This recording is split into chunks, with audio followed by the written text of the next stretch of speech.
অগ্নিকাণ্ডের ঘটনায় পুড়ে ছাই হলো এক অস্থায়ী হোটেল।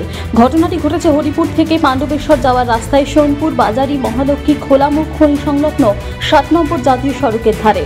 সূত্রের খবর, পাণ্ডবেশ্বরের গ্রামের বাসিন্দা রামকৃষ্ণ ঘোষ রাস্তার ধারে এক অস্থায়ী হোটেল বানিয়ে জীবিকা নির্বাহ করতেন। শনিবার সকালে হঠাৎই দোকানটিতে আগুন লেগে যায়। দাউ দাউ করে জ্বলতে থাকে হোটেলটি। আগুনের তীব্রতা এতটাই বেশি ছিল যে হোটেল চত্বরে জাতীয় সড়কের পাশে থাকা গাছপালা ঝলসে যায়।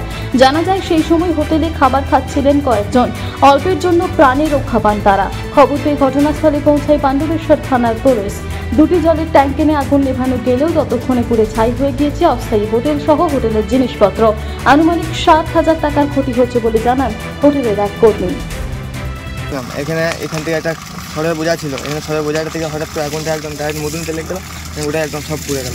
সামান লাই করতে পারলাম না। কি দোকান ছিল এটা? এটা তোমার হোটেল ছিল।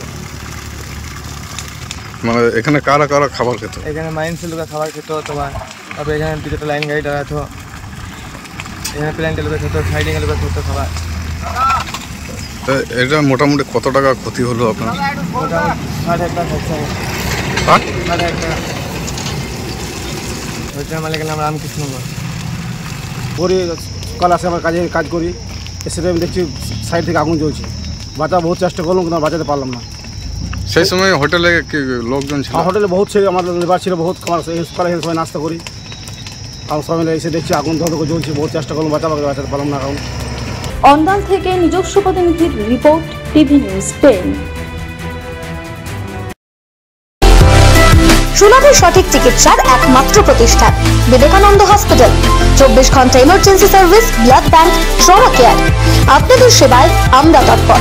গুণমান ও পরিষেবায় দুর্গাপুর বিধাননগরের ডক্টর জাকির হোসেন এভিনিউর বিবেকানন্দ হসপিটাল শিল্পাঞ্চলের মানুষের মন জয় করেছে। সবার আগে খবরের আপডেট পাওয়ার জন্য সাবস্ক্রাইব করুন আমাদের ইউটিউব চ্যানেল এবং ক্লিক করুন বেল নোটিফিকেশন আইকনে।